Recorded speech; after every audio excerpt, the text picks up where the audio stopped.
اور جو امیج میں آج آپ کے ساتھ شیئر کرنا چاہتا ہوں یہ انشاءاللہ آپ کو کافی مدد دے گی سورۃ العصر کو گہرائی میں سمجھنے کے لیے۔ فرض کریں کہ آپ ڈوب رہے ہیں اور آپ اپنے ہوش و حواس میں بھی نہیں ہیں۔ دو چیزیں، آپ ڈوب رہے ہیں اور آپ اپنے ہوش میں بھی نہیں ہیں، تو کیا آپ کے پاس زیادہ وقت ہے؟ اگر آپ ڈوب رہے ہیں اور آپ بے ہوش ہیں تو کیا آپ کے پاس زیادہ وقت ہے؟ نہیں، آپ کے پاس زیادہ وقت نہیں ہے، جس کا مطلب ہے کہ آپ کا وقت ختم ہو رہا ہے۔ اور کیا آپ کو پتہ ہے کہ عربی میں کون سا لفظ استعمال ہوا ہے جب وقت ختم ہو رہا ہوتا ہے؟ جو لفظ استعمال ہوا ہے وہ ہے العصر، جس کا مطلب ہے وہ وقت جو ختم ہو رہا ہو۔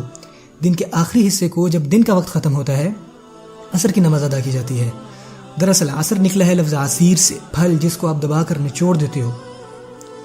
اور ایون عصر صوبہ بھی استعمال ہوا ہے، وہ کپڑا جس کو آپ پانی میں ڈال کر نچوڑ دیتے ہو اور سارا کا سارا پانی نکل آتا ہے۔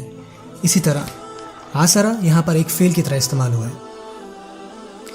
سو آپ ڈوب رہے ہو، آپ بے ہوش ہو اور آپ کا وقت بھی ختم ہو رہا ہے۔ سب سے پہلی چیز کیا ہوگی جو آپ کرو گے زندہ رہنے کے لیے اگر آپ ایسی حالت میں ہوتے ہو؟ اگر آپ زندہ رہنا چاہتے ہو تو سب سے پہلے آپ کیا کرو گے؟ جاگ جاؤ گے؟ ہوش میں آؤ گے؟ اگر آپ بے ہوش ہی رہے تو پھر تو آپ کے بچنے کے چانسز بہت کم ہیں۔ سب سے پہلی چیز جو آپ نے کرنی ہے وہ ہے ہوش میں آنا۔ اس سے بالکل فرق نہیں پڑتا کہ آپ اپنے سب سے حسین خواب میں تھے اور اپنے خواب میں آپ کامیابیوں کو چھو رہے تھے، آپ فراری چلا رہے تھے، وہ کمرشل جس میں دکھاتے ہیں کہ ایک طرف پہاڑ ہیں اور دوسری طرف سمندر اور درمیان میں ایک خوبصورت سی گاڑی۔ آپ اس طرح کے کسی خواب میں ہو جو کہ محض صرف ایک خواب ہی ہے۔ لیکن جب آپ اٹھتے ہو تو کیا پتہ چلتا ہے؟ آپ ڈوب رہے ہو، آپ پانی کے اندر ہو۔ یہ ہے سب سے پہلی کنڈیشن کہ آپ کو جاگنا ہے، ہوش میں آنا ہے۔ اور جب آپ اٹھ جاتے ہو تو کہتے ہو او یار میں تو اچھا بھلا خواب دیکھ رہا تھا، اس سے تو بہتر ہے کہ میں واپس سو جاؤں۔ اور اگر آپ ایسا کرتے ہو تو آپ کس طرح کے انسان کہلاؤ گے؟ کم عقل، اور یا وہ جس میں ہمت ہی نہیں سچ کا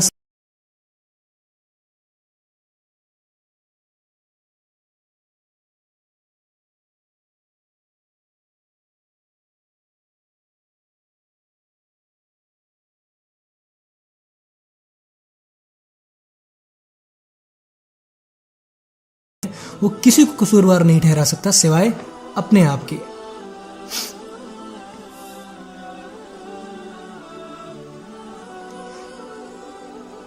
پر چلیں فرض کرتے ہیں کہ وہ جاگ گئے، اب آپ کیا کرو گے؟ میں تو ڈوب رہا ہوں۔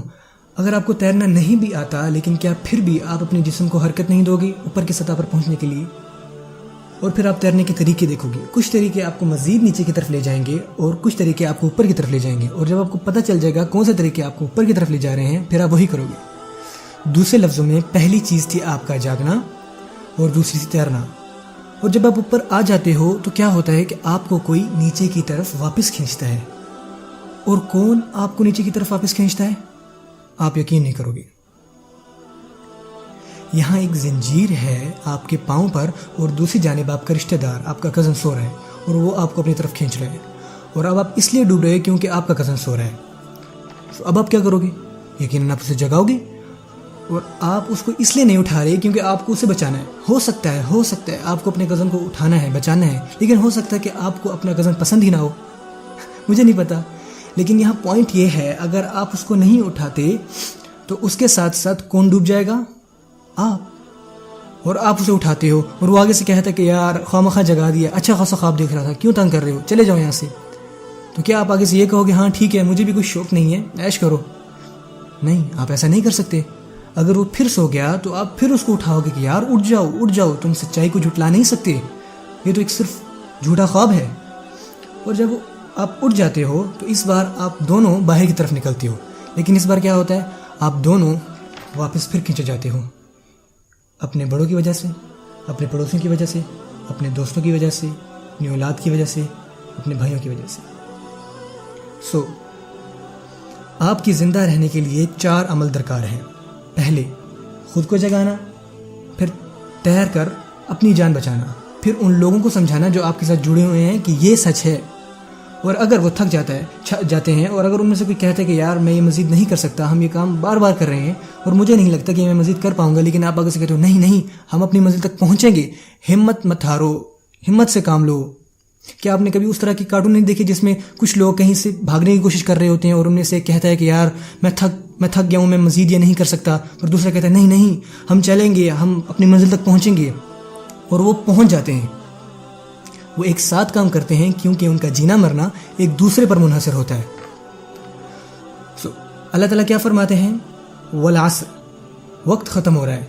پھر فرماتے ہیں ان الانسان لفی خسر، اس کی ٹرانسلیشن ہے کہ تمام انسان خسارے میں ڈوبے ہوئے ہیں، سوائے الا الذین آمنوا، وہ لوگ جو ایمان لائے۔ ایمان لائے کس پر؟ اللہ تعالیٰ نے یہ نہیں فرمایا کہ آمنوا باللہ وملائکتہ وکتبہ ورسلہ والیوم الآخر والقدر خیرہ وشرہ من اللہ تعالی، نہیں، ایسا کچھ بھی نہیں کہا، جبکہ یہ تمام باتیں اس میں شامل ہیں۔ سورت کے سیاق کے مطابق، سورت کے کانٹیکس کے مطابق سب سے پہلی چیز جس پر ان کو یقین کرنا ہے وہ ہے کہ وہ خسارے میں ہیں، وہ ڈوب رہے ہیں۔ اور اگر وہ اس بات کا یقین کر لیتے ہیں اور اپنا ایمان درست کر لیتے ہیں، اب انہیں کیا کرنا ہے؟ تیرنا ہے اور اوپر کی طرف جانا ہے۔ اور اللہ تعالیٰ نے اس عمل کو کیا کہا ہے؟ وَعَمِلُوا الصَّالِحَاتِ، وہ اچھی چیزیں کرتے ہیں، وہ ایسی چیزیں کرتے ہیں جو حالات کو بہتر بنا دیتی ہیں۔ بائی دا وے، صالح یہاں صف کی نسبت سے استعمال ہوا ہے، جس کا مطلب ہے وہ عمل جس سے کچھ ٹھیک ہو جاتا ہے، کچھ غلط تھا اور آپ نے اسے ٹھیک کر دیا، مثلا ان کا تیرنا۔ اور جب وہ دوسرے لوگوں کے ساتھ بندھے ہوئے ہیں تو انہیں کیا کرنے کی ضرورت ہے؟ وَتَوَاصَوْا بِالْحَقِّ، انہیں دوسروں کو سچائی بتانی ہے، اور یہ صرف خبر دینا نہیں ہے، صرف ان کو بتا دینا نہیں ہے، ان کو اٹھانا ہے، ان کو اپنے ساتھ لے کے جانا ہے اور بار بار بار بتانا ہے، کیونکہ وَتَوَاصَوْا میں تکرار آ جاتی ہے، ریپیٹیشن آ جاتی ہے، کیونکہ یہ سچ ہے، یہ سچ ہے، یہ سچ ہے، یہ سچ ہے، ان کو بار بار بتانا ہے۔ آپ کو پتہ ہے کیوں؟ کہ وہ لوگ جن کو آپ بچانا چاہ رہے ہو، اگر آپ ان کو صرف عارضی طور پر اٹھاتے ہو 20 منٹ کے لیے، 30 منٹ کے لیے، صرف خطبے کے لیے، کیا ہوتا ہے جب خطبہ ختم ہو جاتا ہے؟ وہ واپس چلے جاتے ہیں، وہ پھر ڈوبنے لگتے ہیں، آپ پھر ان کو جگاؤ گے، وہ پھر ڈوبیں گے، آپ پھر ان کو جگاؤ گے، اور ہو سکتا ہے کہ آپ یہ کر کر کے تھک جاؤ اور آپ کا صبر جاتا رہے۔ اسی لیے اللہ تعالیٰ آگے فرماتے ہیں وَتَوَاصَوْا بِالصَّبْرِ، آپ کو اپنا کام جاری رکھنا ہے، اور صبر کا مطلب ہے استحکام، ثابت قدمی، ڈٹے رہنا، رکے رہنا، آپ کو اپنا کام جاری رکھنا ہے، کیونکہ آپ کا جینا مرنا اسی پر منحصر ہے، اور اینڈ میں آپ تمام چیزیں کر لیتے ہو لیکن صبر نہیں کرتے تو آپ پھر بھی ڈوب جاؤ گے۔ اور اگر آپ ہار مان جاتے ہو، اگر آپ کے پاس ایمان ہے اور آپ اچھے کام کرتے ہو اور آپ لوگوں کو حق بتاتے ہو لیکن آپ کے پاس صبر نہیں ہے، آپ پھر بھی ڈوب جاؤ گے۔ تو سروائیول کے لیے آپ کو چاروں شرطوں پر عمل کرنا ہے۔ یہ تھوڑا مشکل ہے لیکن یہ ضروری ہے، اس لیے ان کے درمیان ہے۔ آپ نے دیکھی لاجیکل پروگریشن، ایمان سے، عمل صالح سے، وتواصوا بالحق وتواصوا بالصبر، کتنی خوبصورتی سے اللہ تعالیٰ نے فرمایا ہے۔